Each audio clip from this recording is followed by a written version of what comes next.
Military technology keeps advancing at an incredible rate.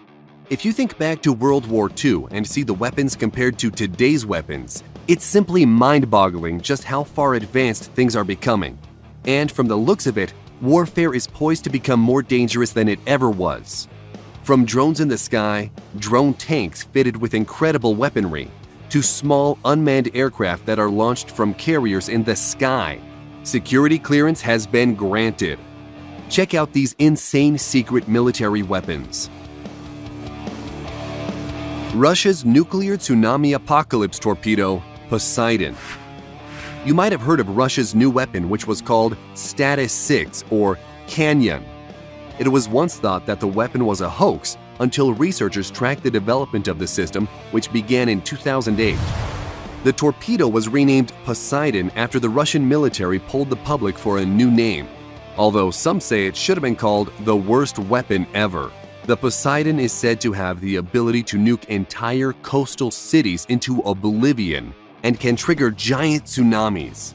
It is the largest torpedo ever built, measuring a ridiculous 65 feet long and it's 6.5 feet in diameter.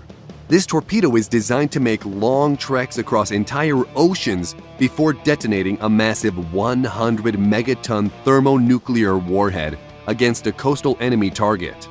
That's twice the explosive power of the Tsar Bomba, but some say that the weapon could only have a 2 megaton warhead. Still, plenty of power to destroy a coastal city. The weapon is so big that it needs its own special submarine, but there could also be special capsules made to launch them from.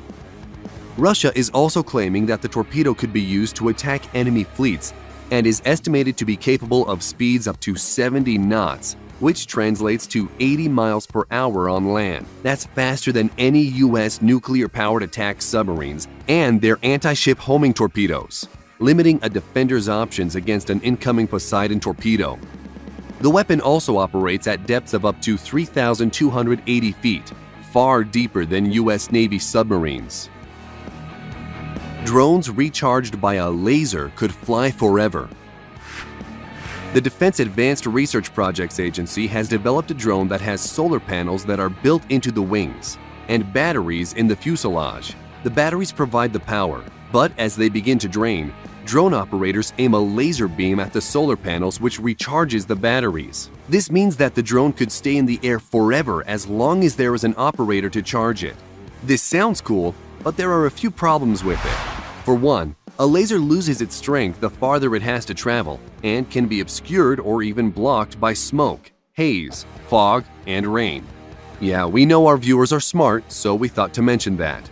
DARPA figures it can recharge the drone at up to 6.8 miles, but that maximum will vary under real-world conditions. DARPA calls their drone the Silent Falcon, which could fly for weeks and complete a mission without ever having the need to land. China's giant ionosphere zapping radar. This weapon developed by the Chinese is described as a high-powered incoherent scatter radar and is supposed to bounce radio waves off the Earth's high-altitude layers of charged gas called the ionosphere. The Chinese facility will be similar to United States HAARP in many ways, which had a bunch of conspiracy theories surrounding it, including government-sanctioned weather control, human-made earthquakes and tsunamis, and was said to be able to cause mental disruption throughout a region. The Chinese facility is on the densely populated island of Hainan, beside Sanya, a beachside city bigger than Miami or Honolulu with more than 400,000 inhabitants. Despite all these conspiracy theories, it is said that it could be possible the system could blank out ELF communications and selectively interfere with other satellite communications that would severely affect any submarine operations in the South China Sea. China could even use the new array as a transmitter for ELF radar to detect submarines at long range. Project Thor. Although this project has some limitations with our current technology, it's something that is still on the table. We're talking about a weaponized meteor strike. In the 1950s, a Boeing operations researcher by the name of Jerry Pournelle envisioned a weapons system armed not with conventional munitions or chemical explosives, but massive rods forged from the heavy metal tungsten, which would be dropped from suborbital heights. It was called Project Thor, but others named it rods from God. Weapons researchers refer to it as a kinetic energy projectile, a super dense, super fast projectile that destroys everything in its path. Imagine a 2,000-pound, 20-foot-long and 1-foot-thick tungsten rod about the size of a telephone pole dropped on a target from space and reaching sound barrier-breaking speeds.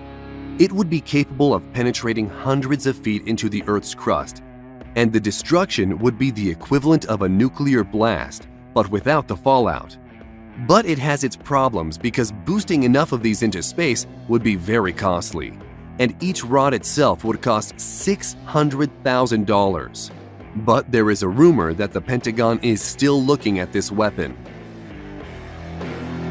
Juliet Marine Systems Ghost. The Ghost is an advanced supercavitating stealth ship that reduces hull friction to 1/900th that of conventional watercraft.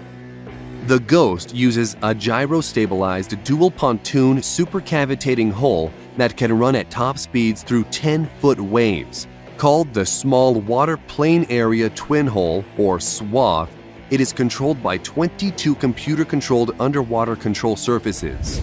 When at rest or moving slowly, the Ghost sits in the water on its centerline module. At 8 knots or faster, the high-grade marine aluminum buoyant hulls lift the vessel and achieve full stability.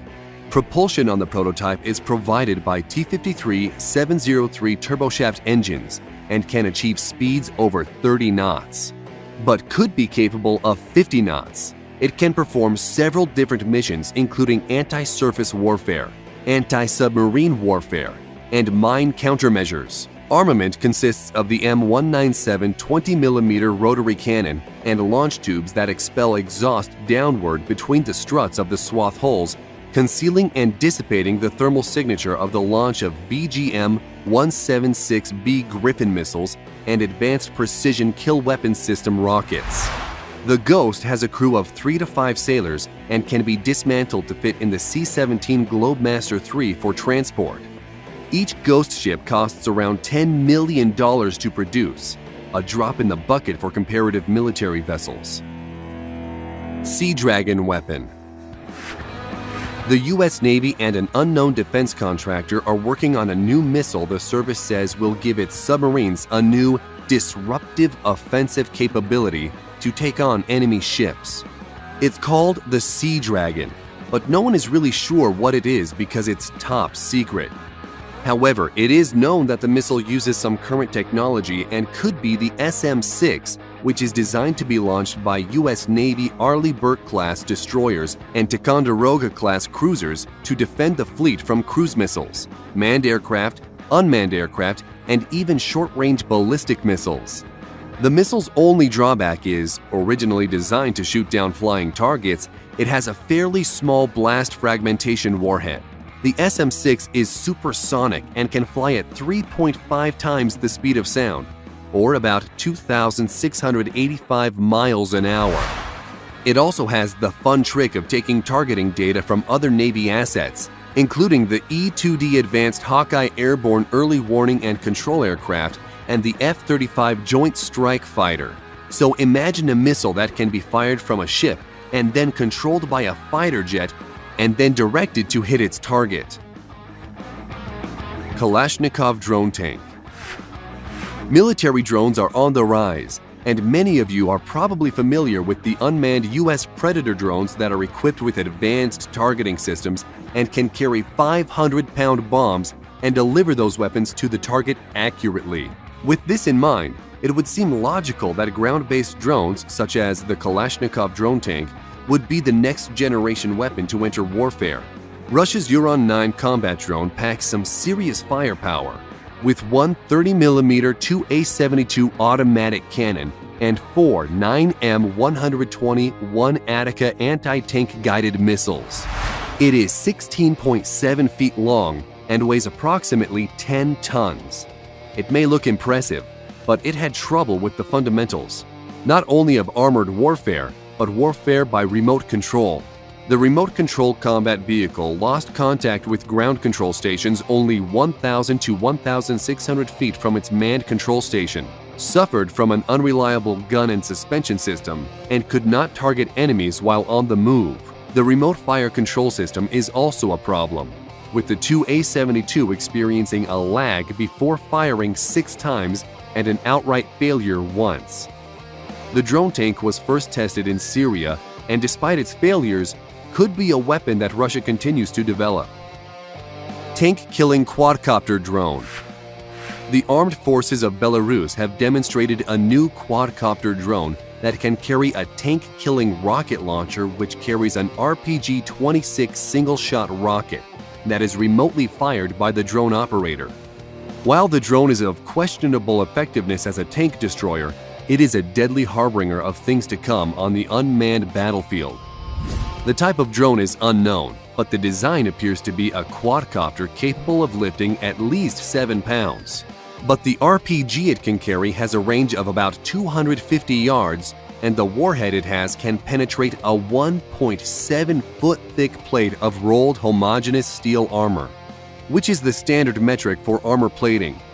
However, the RPG-26 can't penetrate enough armor to take out an American M1 Abrams main battle tank, at least not head-on anyway, and it probably can't penetrate the M1's flank armor either.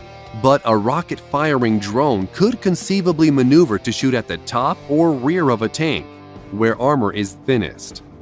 The Belarusian tank drone is the start of what could become a very uncomfortable trend for Western tankers. Iron Curtain. With the name of Iron Curtain, you might think this is a secret Russian military weapon, but it's not. The US Army is testing a system designed to protect military vehicles smaller than tanks from attacks. This Iron Curtain uses a combination of sensors and downward-firing projectiles to stop incoming rockets and missiles from striking vehicles by setting off their shaped-charge warheads before making contact with its target. With the Iron Curtain installed, the vehicle is surrounded with radar and optical sensors. The outward-looking radar picks up any incoming missiles as they approach, while the optical sensors spot it in milliseconds before impact and trigger the downward-firing interceptors. The US Army tested the Iron Curtain back in 2013, and it apparently got a perfect score. So, it's been tested against rocket-propelled grenades, but how it fared against anti-tank missiles remains top secret. Gremlins aircraft carriers. The idea of an aircraft carrier that operates in the air is not a new idea. And aside from the fictional flying aircraft carrier, the helicarrier, which appeared in the American comic books published by Marvel Comics, it would seem that this is an impossible feat. But not so fast. The Defense Advanced Research Projects Agency has selected defense contractor Dynetics to develop a small unmanned aircraft which can be launched from any warplane and even recovered in mid-air. These small aircraft are codenamed Gremlins and are tiny, dangerous armed drones which are reusable and reconfigurable. The Gremlins could be launched from the rails of an F-16, the internal weapons bay of a B-1B bomber, or out the cargo ramp of a C-130 transport. Once the drones have accomplished their mission, they will rendezvous with the C-130 Hercules that lowers a capture device. The Gremlins are then hooked, powered off, and then hauled aboard the aircraft. They can be quickly refurbished, refueled, perhaps receive an armament swap, and then be ready for another mission within 24 hours. If anything, it's a very similar concept to the Protoss carrier in the game StarCraft. Carrier has arrived. We hope you enjoyed this video and want to know what you thought about these and which was your favorite. If you liked the video, don't forget to target the subscribe button and launch notifications so you will be the first to know when a new video comes out. Thanks for watching.